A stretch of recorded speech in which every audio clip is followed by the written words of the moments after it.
Pourquoi vous avez fait ça? Vous vous êtes encore endormi. Non. Foreman venait de la réveiller en la secouant. En un clin d'œil, elle s'est rendormie. Cette fille nommée Anna affirmait n'avoir pas fermé l'œil depuis 10 jours et avait même avalé un flacon entier de somnifères sans ressentir la moindre envie de dormir. Sa petite amie, terrifiée, l'a emmenée à l'hôpital quand le directeur a présenté ce cas à House. Elle n'a pas fermé l'œil depuis 10 jours. C'est des salades. Privée de sommeil paradoxal, les neurones ne peuvent plus se régénérer, le cerveau cesse de fonctionner lobe après lobe. Elle serait folle au bout de 5 jours, morte au bout de 10. House soupçonnait Anna de mentir. Mais tous les examens de Anna étaient normaux. Pas de drogue, pas de stimulant. Cameron suspectait un trouble du nerf optique. Maladie du nerf optique. Je vais faire les tests.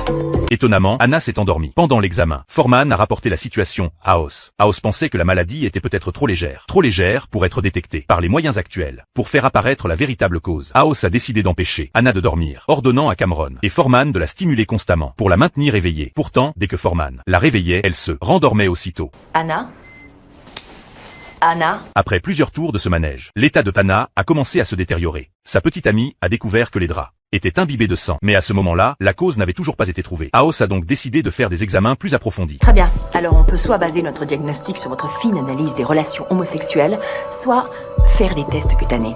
Faites-les, vos tests. Résultat, lors de l'examen, Foreman a découvert sur le dos de Anna de larges ecchymoses, signe d'une hémorragie interne. House n'y comprenait rien. Mais cette fois, Foreman a rapidement trouvé l'élément clé. Le foie n'est pas compromis, il est mort. Plutôt qu'un diagnostic, ce qu'il lui faut, c'est un nouveau foie. Cependant, le foie de Anna ne tiendrait pas plus de 6 heures, à moins de la guérir dans les 6 heures ou de faire une greffe de foie. Anna passerait le reste de sa vie dans cette chambre d'hôpital. Or la cause restait totalement inconnue, et impossible de trouver un donneur compatible en si peu de temps. House est venu dans la chambre, rongé par la culpabilité. Vous faites une insuffisance hépatique aiguë. Nous pouvons continuer les transfusions et le lactulose, mais ça ne vous sauvera pas. Je suis désolé.